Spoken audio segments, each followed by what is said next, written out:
Hello friends, welcome to my YouTube channel. दोस्तों, जिस प्रकार से रेलवे की जो वैकेंसी का जो कैलेंडर जारी किया गया है, तो उसमें दोस्तों सभी सब्जेक्ट की एक अहम भूमिका है। जैसे मैथ, रीजनिंग और साइंस हो गया। ठीक है, मैथ रीजनिंग तो हालांकि हर सब्जेक्ट में आती है, मतलब हर एग्जाम में आती है। ये एक ऐसा सब्जेक्ट है दोस्तों, मैथ रीजनिंग, जो लगभग लगभग जितने भी कॉम्पिटिटिव एग्जाम्स होते हैं सभी में पूछी जाती है। लेकिन यदि मैं बात करूँ स्पेशली रेलवे की, तो रेलवे में दोस्तों जो साइंस का जो वेटेज है, ये एक अहम भूमिका निभाता है दोस्तों। हाँ, साइंस। आप रेलवे का कोई सा भी एग्जाम उठा लीजिए, चाहे एनटीपीसी हो, चाहे ग्रुप डी हो, चाहे जेई हो, एएलपी हो, टेक्नीशियन, कोई भी एग्जाम आप उठा लीजिए, उसमें साइंस की एक अहम भूमिका रहेगी। तो दोस्तों काफ़ी बच्चे जो हैं वो परेशान होते हैं कि हम साइंस कहाँ से पढ़ें, हैं हम एनसीईआरटी को फॉलो करें या फिर मतलब अपने नोट्स से पढ़ें। कि 2022 में भी आपने देखा होगा कि रेलवे ग्रुप डी में साइंस के अच्छे खासे क्वेश्चन पूछे गए थे कि टीचर को शायद समझ में नहीं आ रहा था, इतने बेहतरीन क्वेश्चन पूछे गए थे। तो दोस्तों आज हम यही थोड़ी मतलब डिस्कस करने वाले हैं कि साइंस का क्या रोल है। तो पहले मैं आपको कुछ चीज़ें क्लियर करना चाहूँगा। जैसे सबसे पहले यदि मैं बात करूँ आरआरबी ईएलपी की, ठीक है।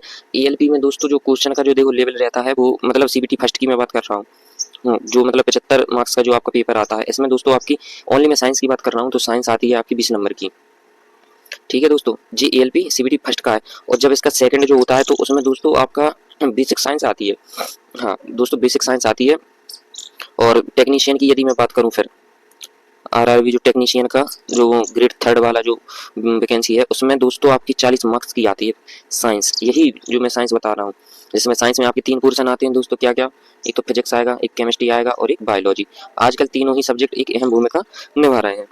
ठीक है, ये हो गया। अब मैं करूँ आपकी क्या जेई की बात, जूनियर इंजीनियर। तो इसमें दोस्तों आपकी 30 मार्क्स की साइंस पूछी जाती है, जो कि एक अच्छा नंबर होता है।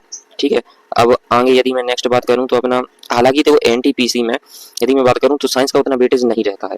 हाँ, जितना कि अदर सब्जेक्ट में रहता है, इसमें नहीं रहता है। और यदि मैं बात करूँ आपकी जो मेन पेपर है, हाँ दोस्तों, जैसे आईएएस लेवल तक का वो कहते हैं group D, RRB group D, इसमें दोस्तों 25 मार्क्स की साइंस आती है। ये दोस्तों 25 मार्क्स की साइंस भले ही आती हो, लेकिन इसका जो लेवल रहता है वो बहुत तगड़ा रहता है। आपने 2022 के यदि क्वेश्चन लगाए होंगे पीवाईक्यू, तो इसमें आपने देखा होगा कि बहुत बेहतरीन गजब के क्वेश्चन मतलब डाले गए थे।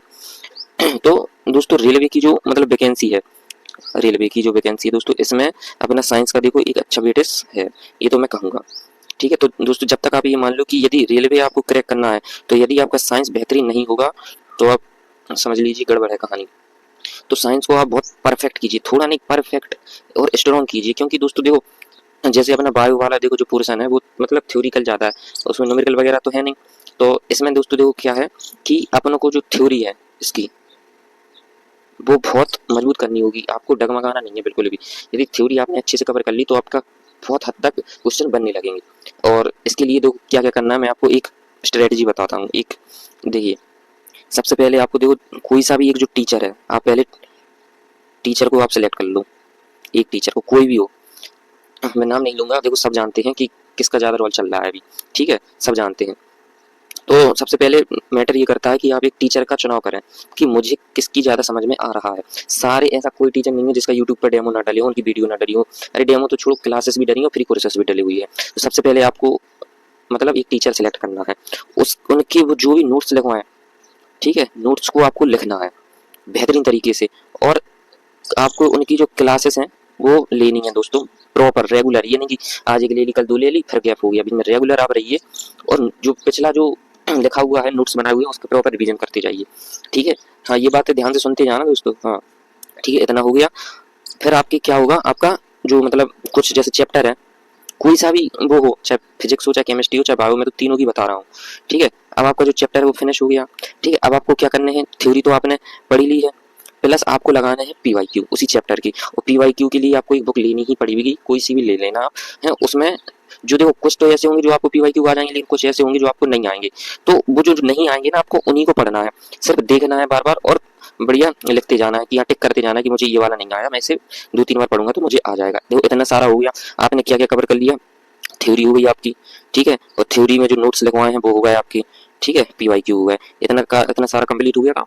अब देखो, अब अपन और क्या एक्स्ट्रा कर सकते हैं। देखो दोस्तों, साइंस का जो रोल है ना रेलवे में, वो देखो एनसीईआरटी पे आधारित रहता है, सभी को पता है। एनसीईआरटी से अपन को दोस्तों दोस्ती करके चलनी है।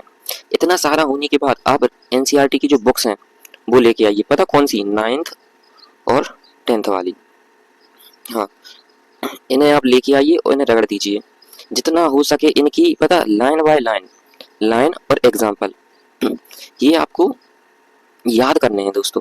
2022 के जो क्वेश्चन है ना ग्रुप डी के, उन्होंने पता क्या डाला, जो एनसीईआरटी है ना जो बुक्स हैं उनके एग्जाम्पल डाले, ठीक है, क्लियर। अब 2024 में जो पता पेपर हुए ना, उसमें इन्होंने क्या किया कि लाइन टू लाइन डाली इन्होंने एनसीईआरटी की, लाइन टू लाइन दोस्तों, ठीक है। ये इतना बदलाव किया है, लोगों को पता क्यों समझ में नहीं आया 2022 में, क्योंकि दोस्तों सब लोग वही पुरानी सवाल मतलब पढ़ रहे थे, चाहे वो फिजिक्स हो, केमिस्ट्री हो, बायोलॉजी हो, सबके नॉर्मल नॉर्मल ऊपर ऊपर से लोगों ने पढ़ लिए, तो उन्होंने अकेला कर दिया, उन्होंने मतलब दिए ही नहीं उसके, और एनसीईआरटी वाले क्वेश्चन रख दिए उन्हें, तो बच्चों की समझ में भी नहीं आया। ये थोड़ी कहानी हो चुकी थी, ठीक है। लेकिन अपने अब इतना तो मतलब समझदार हो गया, इतना टेक्नोलॉजी भी, तब तो ऐसा था कि ज़्यादा उसका ऑनलाइन क्रांति भी नहीं थी, अब तो ऑनलाइन क्रांति आ चुकी है, तो अब क्वेश्चन भी एक अच्छे लेवल के पूछे जाने लगे हैं। वो क्वेश्चन तो मैं वहीं से देगा, लेकिन वो घुमा कर देगा। हाँ, अब वो जमाने कड़ गए कि प्रकाश वर्ष किसका मात्रक है, प्रतिरोध का मात्रक ही। हालांकि कुछ क्वेश्चन देखो अच्छे खासे आते हैं, नॉर्मल भी आते हैं, ऐसा नहीं है कि सारे के सारे हार्ड हो गए। अगर देखो सारे के सारे यदि ये हार्ड रहेंगे तो वो केवल तुम्हारे लिए नहीं रहेंगे, सभी के लिए रहेंगे। और तुम्हें देखो कोई टॉप नहीं करना है, तुम्हें बस सिलेक्शन लेना है, एक जॉब पानी है, ठीक है। हाँ, तो उतना पढ़ो जितने से काम चल जाए।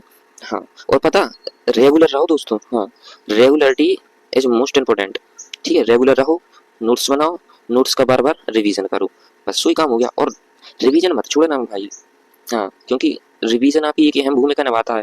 पता चले आपने 10 दिन भी यदि नहीं पढ़ा ना, तो वो पीछे का जो है वो सारा निपट गया, कोई मतलब नहीं रहा आपका आगे का पढ़ने का। तो ये चीज़ आपको थोड़ी मेंटेन करनी होगी, ठीक है। तो यही है दोस्तों कि साइंस में देखो आप समझ चुके होगी कि मैं क्या कहना चाहता हूँ।